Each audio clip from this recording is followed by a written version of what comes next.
Hello student, Shahid Khan educational academy में मैं आपका टीचर इंजीनियर उस्मान खान। तो आज का जो टॉपिक है हम बहुत सिंपल है, बहुत इजी है। आज हम सीखेंगे कि हमने किस तरह स्ट्रक्चरल फार्मूला से मॉलिक्यूलर फार्मूला निकालना है। तो टॉपिक का नाम है deduce the molecular formula from the structural formula. या किस तरह हम डिटरमाइन कर सकते हैं, किस तरह बता सकते हैं क्या molecular formula with the help of structural formula. ठीक है, बहुत सिंपल है। इन्होंने यहाँ पर दिए हुए 5 स्टेप्स, इनको देखते जाएंगे, साथ साथ इस एग्जाम्पल को समझते जाएंगे। In order to deduce the molecular formula from the structural formula, the following steps are taken। तो ये 5 स्टेप्स हैं, आपने इनको याद करने हैं। इस तरह के जितने भी क्वेश्चंस होते हैं ना, इसमें पॉइंट्स बने होते हैं, तो ये खास तौर पे शॉर्ट क्वेश्चंस के लिए ना इंपॉर्टेंट बन जाता है। तो आपने स्टेप्स को याद करना है, और जो मेन हमारा मकसद है वो सीखना है कि स्ट्रक्चरल फार्मूला से किस तरह हम मॉलिक्यूलर फार्मूला निकाल सकते हैं। पहला स्टेप कहते हैं write down the structural formula of the compound. यहाँ पर आप देख सकते हैं कि हमारे पास स्ट्रक्चरल फार्मूला गिवन है किसी भी कंपाउंड का। कंपाउंड कौन सा भी हम बताते हैं।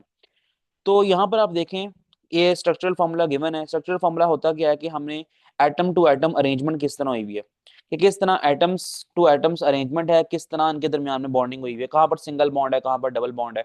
ठीक है, बॉन्डिंग को रिप्रेजेंट जो करती है ना चीज, वो स्ट्रक्चरल फार्मूला होता है कि एटम्स किस तरह आपस में अरेंज हैं और इसके दरमियान में किस तरह की बॉन्डिंग हुई हुई है। तो दूसरा जो हमारा स्टेप है वो है count the number of atoms of each type in the structural formula. हमारा दूसरा काम जो है ना वो ये है कि स्ट्रक्चरल फॉर्मूला के अंदर हमने काउंट करने हैं कि कौन कौन से एटम्स अवेलेबल है। जैसे कि यहाँ पर आप देखें कि ये एटम है 1 2 3 4 5 6, 6 एटम्स अवेलेबल हैं। अभी हम इस बात पर नहीं आ रहे कि कौन से एलिमेंट के कौन से एटम्स, कितने कितने एटम्स अवेलेबल हैं, इस बात पे अभी हम नहीं आएंगे। यहां से लिखा है count the number of atoms, atoms की गिनती करें of each type in the structural formula. अब यहां पर आप देखें, इस तरफ इस लाइन पे आ जाएं, each type in the structural formula. अब हम देखेंगे कि नंबर ऑफ टाइप्स एटम्स की कौन कौन सी हैं। टाइप्स का मतलब ये है कि कौन कौन सा एलिमेंट अवेलेबल है। हाइड्रोजन अवेलेबल है, ठीक है, ऑक्सीजन अवेलेबल है, और साथ में सल्फर अवेलेबल है। तो कितनी टाइप्स हो गई हैं? 3 टाइप्स हो गई हैं इसकी। अच्छा जी, अगले पॉइंट पे आते हैं। अगला पॉइंट आपसे कहता है कि right the symbol of all the elements. फिर हमने क्या करना है, सिंबल्स लिखने हैं सारे एलिमेंट्स के।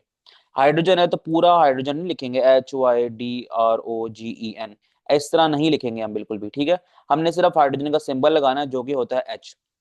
सिमिलरली सल्फर का भी हमने सल्फर की फुल स्पेलिंग नहीं लिखने की जरूरत नहीं है, हमने जस्ट सल्फर का S लिखना है। इसी तरह ऑक्सीजन का भी। और बस ठीक है। अगली बात करते हैं रिमूव द सबस्क्रिप्ट 1। अब कोई भी एलिमेंट इस तरह का अवेलेबल, किसी भी एलिमेंट के जो एटम्स हैं वो अगर इस तरह अवेलेबल है ना कि उनका सिर्फ एक ही एटम अवेलेबल है, जैसे कि सल्फर S, तो उसके साथ जो है ना हमने 1 नहीं लगाना फॉर्मूले के अंदर। ये बात अभी क्लियर हो जाएगी, कोई मसले की बात नहीं है। 5 पॉइंट्स हमने पढ़ लिया और इनका मतलब भी समझ लिया। अब हम आते हैं एग्जाम्पल की तरफ। हमारे पास स्ट्रक्चर गिवन है जो है, जिसके अंदर नंबर ऑफ एटम्स हैं 2 हाइड्रोजन के, 4 ऑक्सीजन के और 1 सल्फर का। तो आप यहाँ देख सकते हैं लिखा हुआ है it has 2 hydrogen, 2 hydrogen, 1 sulphur और 4 ऑक्सीजन एटम्स। ऐसा ही है बिल्कुल। 1 2 3 4 ये ऑक्सीजन है, 2 है हाइड्रोजन और 1 है सल्फर। ऐसा ही है ना, बिल्कुल ऐसे ही है।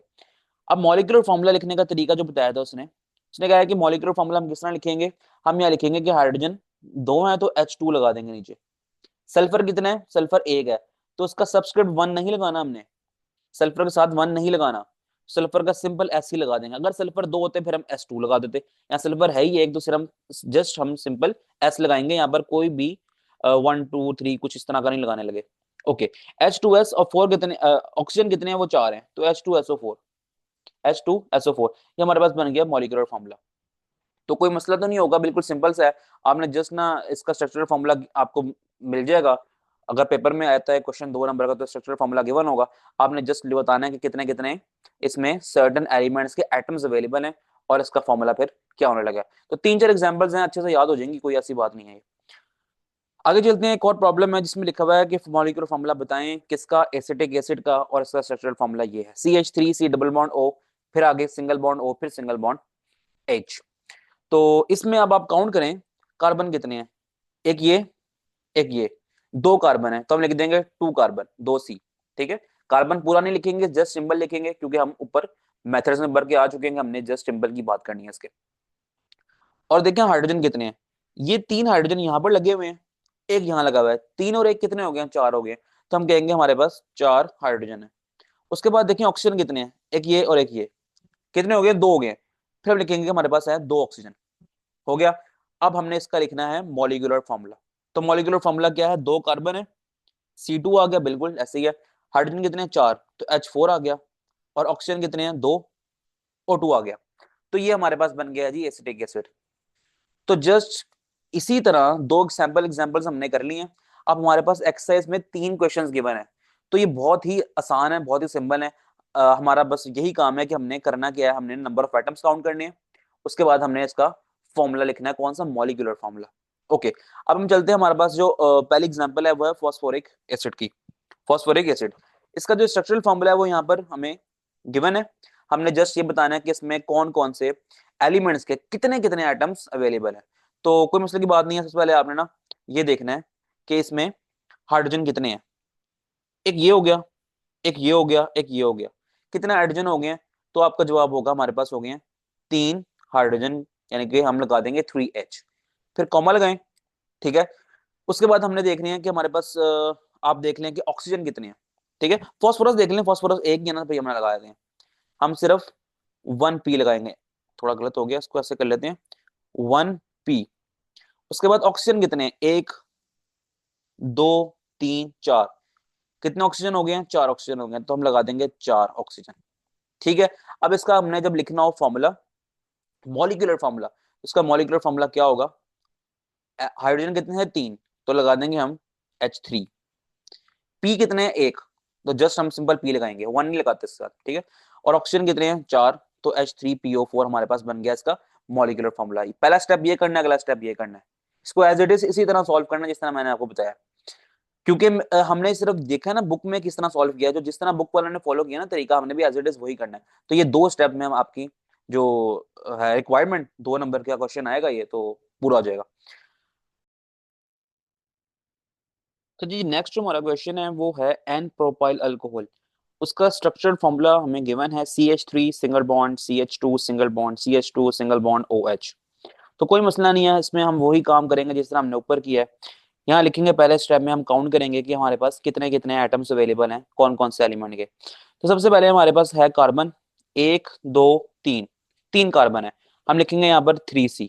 फिर कॉमा लगाएंगे, फिर काउंट करेंगे हाइड्रोजन, 3 ये, 2 ये, 5, 6, 7 और ये 8। हम लिखेंगे यहाँ पर 8 हाइड्रोजन, 8H। उसके बाद बारी आती है इस O की, ये बेचारा O सिर्फ एक ही है, तो हम यहाँ लिख देंगे 1O। फिर अगली लाइन में हम लिखेंगे यहाँ पर इसका फॉर्मूला, मॉलिक्यूलर फॉर्मूला। तो मॉलिक्यूलर फॉर्मूला क्या बनता है, C3H8 और O, C3H8O।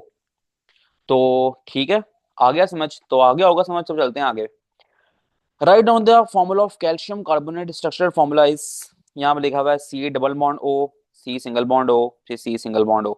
यहाँ पर साइड पे ना कैल्शियम लिखा हुआ है, ये ऐसे ही होता है, इसी तरह लिखा जाता है ये। ठीक है, तो आपने कहना नहीं, ये नहीं सोचना कि यार देखो यहाँ पर बॉन्डिंग शॉन्डिंग नहीं हुई। आयंस की फॉर्म में ना देखें, यहाँ पर भी आयन है, भी आयन है, यहाँ पर ना 2 प्लस के आयंस है, यहाँ पर एक नेगेटिव, ये नेगेटिव। तो यहाँ पर ना force of attraction in a sense एक जनरेट हो रही है, तो ये इकट्ठा एक कंपाउंड ही बन रहा है। तो बहरहाल हम चलते हैं, इसकी कैलकुलेशंस करते हैं कि इसके अंदर कितने कितने नंबर ऑफ एटम्स अवेलेबल हैं। तो पहला देखें आप, हम काउंट कर लेते हैं सी को। जो सी है वो हमारे पास है कार्बन, और ओ तो बताइए आपको ऑक्सीजन होता है। और ये सी ए जो है, ये क्या है, ये कैल्शियम है। ये आ गया ना कैल्शियम, तो ये कैल्शियम है। हम लिखते हैं यहाँ पर इस तरह कि जो कैल्शियम है ना वो हमारे पास ये है कि 1 Ca। ठीक है, फिर कॉमा लगा दें। अब कार्बन कितने हैं, 1 C। ठीक है, कार्बन का C। और ऑक्सीजन कितने, 1, 2, 3, 3 ऑक्सीजन है, तो 3O। ठीक है, 3O एंड पे आ गया, उससे बीच में आ गया 1 कार्बन, और उससे पहले आ गया 1 कैल्शियम। फॉर्मूला क्या बनता है, Ca, एक है ना तो एक बार Ca लिख दिया, कैल्शियम कार्बन भी एक है, फिर C लिख दिया। O कितने हैं, 3 है, CaCO3। ठीक है, ये 3 है। तो ठीक है, समझ आ गया ये। तो कैल्शियम कार्बोनेट का फॉर्मूला होता है, मॉलिक्यूलर फॉर्मूला CaCO3। तो अब यहाँ पर लेक्चर को खत्म करते हैं, बहुत आसान सा सिंपल सा लेक्चर था ये। इसमें हमने सीखा कि हमने स्ट्रक्चरल फॉर्मूला की हेल्प से किस तरह मॉलिक्यूलर फॉर्मूला निकालना है। बहुत सिंपल है, समराइज करते हैं। स्ट्रक्चरल फॉर्मूला हमें गिवन होगा, हमने देखना है कि कितने कितने एटम्स अवेलेबल हैं, फिर जितने एटम्स अवेलेबल हैं उसको हमने कॉमा कॉमा लगा के बीच में इकट्ठा एक ही लाइन में लिख देना है। फिर अगले स्टेप में हमने क्या करना है, उसका मॉलिक्यूलर फॉर्मूला लिख देना है। एक बात का ख्याल रखना है कि जो एटम एक होगा उसके बाद कोई भी नंबर नहीं आएगा। जिस तरह हम लगाते हैं ना, दो एटम्स के साथ टू लगा लेते हैं, तीन के साथ थ्री लगा लेते हैं, चार के साथ चार लगा लेते हैं, लेकिन हमारे पास अगर एक एटम होगा तो हम वहां पर वन नहीं लगाएंगे। तो अब खत्म करते हैं इस लेक्चर को। लेक्चर पसंद आया तो वीडियो को लाइक करें, चैनल को भी सब्सक्राइब करें। एंड स्क्रीन पे ना अभी आपको शो हो रही होगी एक प्लेलिस्ट जिसमें क्लास 10 केमिस्ट्री न्यू बुक के फुल बुक के लेक्चर्स हैं, तो आप जाके देख सकते हैं वहां पर। और एक शो हो रहा होगा सब्सक्राइब बटन, सब्सक्राइब कर लें इसको। फिर मिलते हैं आपसे नेक्स्ट वीडियो में। अल्लाह हाफिज।